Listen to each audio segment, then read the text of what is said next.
বাউল আবুল সরকারের অনুসারীদের উপর যে হামলা হয়েছে, আমার জানা মতে ইসলাম এটার অনুমোদন দেয় না। এটা মব। এভাবে বিচার বহির্ভূতভাবে জনগণ কারো উপর আক্রমণ করাটা ঠিক না। আমাদের এ থেকে বেরিয়ে আসতে হবে। মাহফুজ আলম বলেছে যে এটা জুলুম ছিল।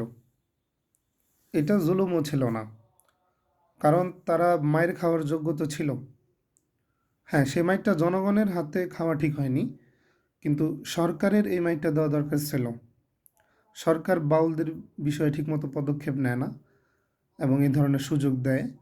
এজন্য সরকার আল্লাহর কাছে দায়ী থাকবে। মুফতি আলাউদ্দিন জিহাদি বলেছেন যে এদের অধিকার আছে এই ধরনের আন্দোলন করার, মানে বাউলের যে অনুসারী তাদের নাকি অধিকার আছে এই ধরনের আন্দোলন করার। তো এই কথাটাও ভুল, কারণ বাউল তো এটা একটা ধর্ম।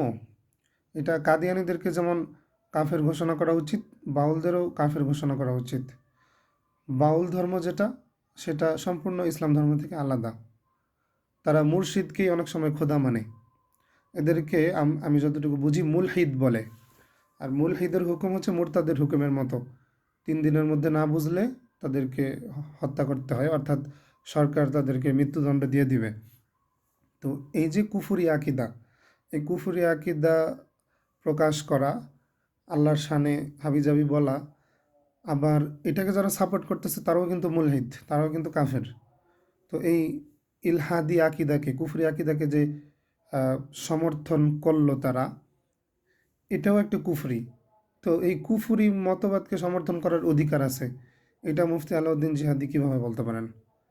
হ্যাঁ, গণতান্ত্রিক রাষ্ট্রে অধিকার আছে, মানে গণতন্ত্র অনুযায়ী অধিকার আছে। এজন্যই তো গণতন্ত্র হারাম, এজন্যই তো গণতন্ত্র কুফরি মতবাদ। আমরা জানি যে গণতন্ত্র অনুযায়ী অধিকার আছে, কিন্তু ইসলাম অনুযায়ী তো অধিকার নাই। অতএব এটা ক্লিয়ার করে বলতে হবে যে সরকার যদি সুযোগ দেয় এ ধরনের মত প্রকাশের, যেই মত কিনা কুফরি মত, সেটা প্রচারের সুযোগ দেয়, তাহলে সরকার গুনাহগার হবে, আল্লাহর কাছে দায়ী থাকবে।